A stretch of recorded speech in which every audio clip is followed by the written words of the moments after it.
You guys are not going to believe this. After Game 2 of the WNBA Finals, Asia Wilson just had an epic meltdown after the finals failed to sell out for the second straight game at the Las Vegas Aces home arena. And who is she blaming? You guessed it, Caitlin Clark and the Indiana Fever fans. This is despite dirt cheap tickets. The ticket prices for the WNBA Finals are downright embarrassing. And I'm not talking about one game or a fluke. I mean every single game, even the hypothetical Game 7. The so-called biggest event of the WNBA calendar is being sold like clearance stock at a garage sale. You can literally buy a finals ticket for the price of a Big Mac combo meal. $25. That's not a joke. That's the get-in price for the championship series.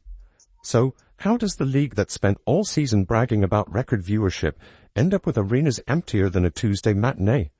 The WNBA has been patting itself on the back all year, pumping out headlines about record-breaking ratings and historic fan growth.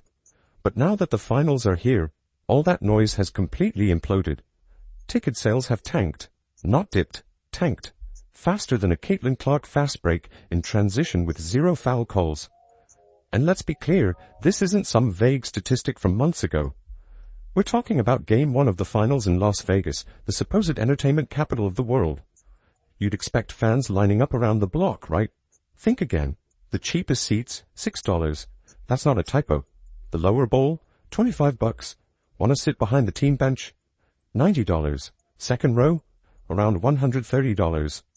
I've seen nosebleeds at minor league hockey games cost more. I've even seen parking at concerts more expensive than a finals ticket.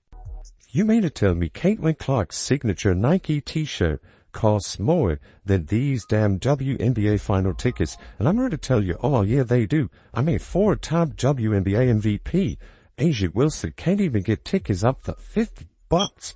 Bruh, this is bad. I mean, this is beyond bad. This just tells you the state of this damn league. Now, here's where it gets hilarious. During the Las Vegas versus Indiana Fever matchup earlier this year, these exact same seats were going for 5 to 10 times higher. Courtside was $2,000 a seat, $2,000. But for the finals, you can grab one for under $500. Behind the basket, $300 maybe. And the sad part?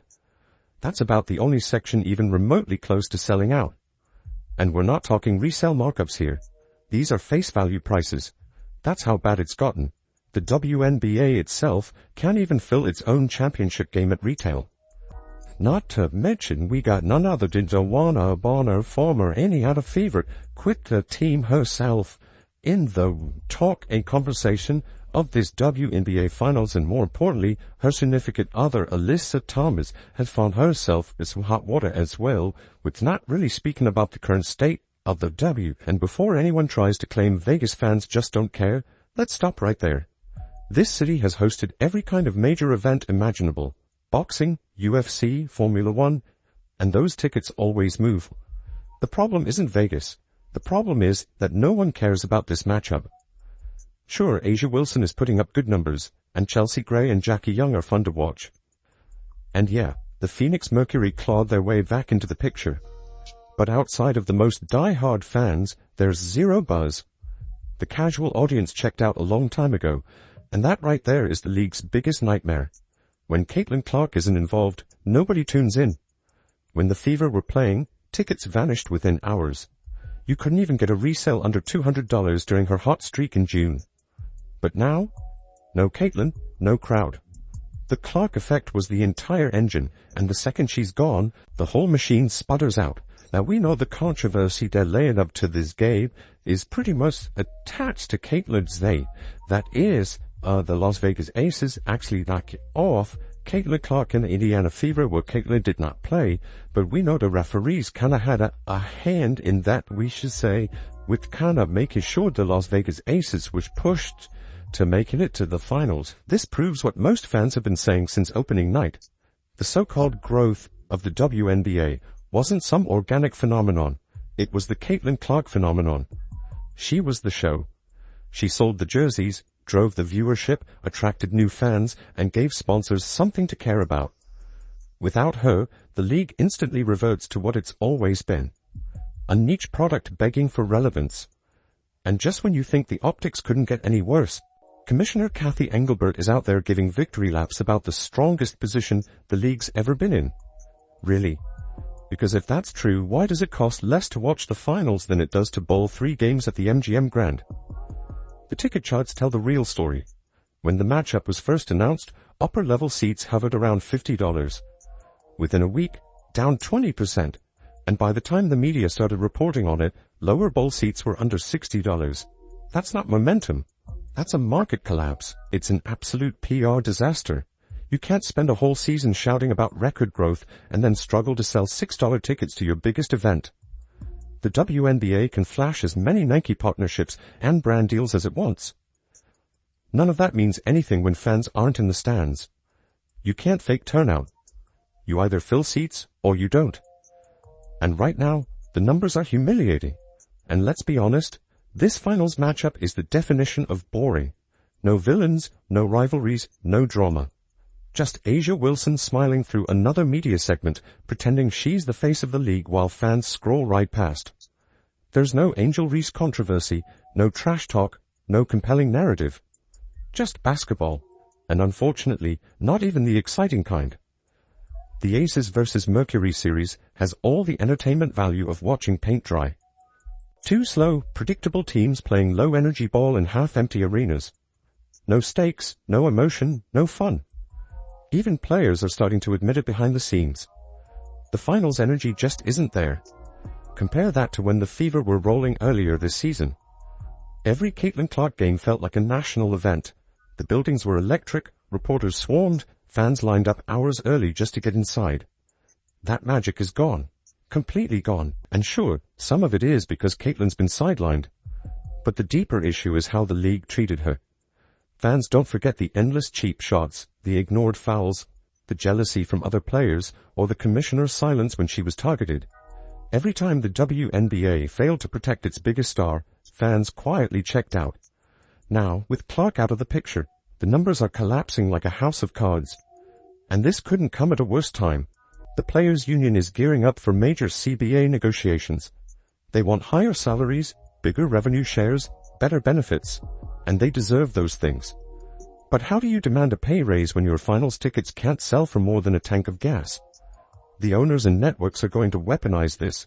They'll say, if your best year ever can't fill a finals arena, why should we pay more?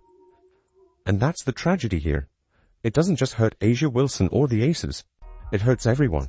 It hurts the players, the fans, and the future of the league. Low attendance means less sponsor interest, weaker TV deals, and zero leverage at the negotiating table. Meanwhile, Kathy Engelbert is still giving interviews about how strong the league is. Sure, Kathy, keep spinning. Because if the WNBA is really thriving, why are fans skipping your championship for the price of a burger? The numbers don't lie. You can call it growth all you want, but when your finals look like a clearance sale, the only thing growing is public embarrassment. So while A'ja Wilson celebrates meaningless stats and preaches league unity, Caitlin Clark remains the one name that actually moves the needle. The proof's in the empty seats. The WNBA without Clark isn't thriving. It's just surviving. It gets even worse. The optics online are absolutely brutal. Social media is flooded with screenshots of ticket maps showing entire sections still wide open. Hundreds upon hundreds of empty blue dots everywhere. Fans are roasting the league, calling it the most affordable finals in history, while others joke that the silence inside the arena is louder than the refs' whistles this season. It's comical, but it's also devastating. And it all ties back to one gigantic issue. The WNBA still refuses to listen to its fans. People aren't asking for miracles. They want consistency, fair officiating, and real promotion for the stars who make the league exciting. But instead, the league keeps chasing image over integrity, obsessed with PR optics instead of fan connection. It's like they're allergic to success that happens naturally. Caitlin Clark brought them an audience they never dreamed of, and instead of celebrating it, they acted like she was a problem to contain. Now the result is staring them right in the face. Finals games that look like practice scrimmages and ticket prices that could fit in a vending machine. It's both hilarious and tragic. The biggest championship series in the league's most successful season ever is being played in half-empty arenas, with the commissioner pretending it's all going according to plan. If this trend keeps up, Next year's finals might honestly end up in a high school gym with folding chairs and a snack table. Let's be real. This didn't have to happen. The league had everything lined up for a strong finish. The Caitlin Clark wave, new sponsors, more media coverage than ever, and a fresh fan base just waiting to be engaged. And somehow, they took all that momentum and turned it into $6 tickets.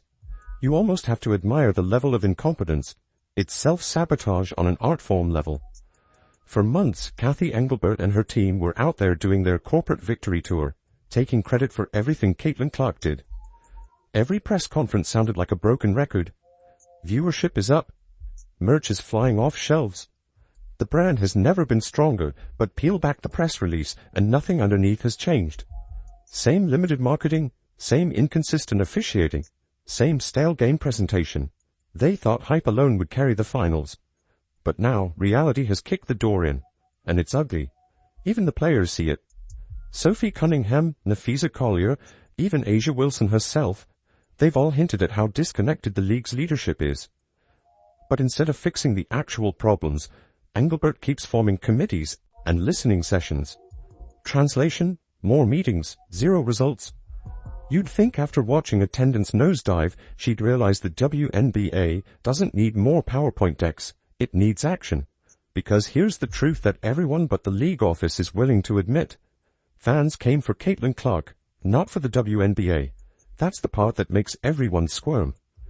Without her, there's no spark, no storylines, no reason to tune in. She was the pulse of the league. And now that she's not playing, the finals feel like a hangover after the best party of the year. The vibe is gone, the energy is gone, and the excitement has flatlined. Even ESPN looks like it's losing interest. The commentary feels robotic, the energy is flat, and the camera keeps catching rows of empty seats behind the broadcast booth. It kills the broadcast before it even begins. For a league that keeps preaching about momentum, this finals looks and feels like someone slammed the emergency brake. The WNBA had one job after Caitlin Clark's breakout year. Keep the audience engaged, that's it. Keep them entertained, give them compelling storylines, make them feel connected. Instead, they alienated her fan base. They mocked the very people who filled arenas, who tuned in, who bought merch. They let players take cheap shots at Clark, ignored foul after foul, and let jealousy run unchecked. That wasn't just bad leadership. It was suicide by ego. Now the league is paying for it.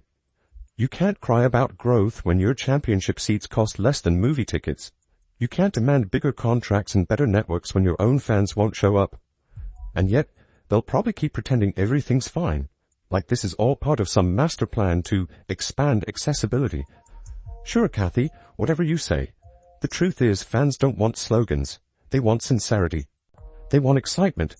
They want leaders who actually fight for the players they love, not executives who issue vague statements and hide behind hashtags. You can't build a sports empire on spin. You build it on stars, stories, and stakes. The WNBA has none of those right now. Because let's be honest, this finals matchup has zero sizzle, no rivalries, no controversy, no stakes. It's two teams playing in front of half-empty bleachers while A'ja Wilson keeps pretending she's the face of a thriving league.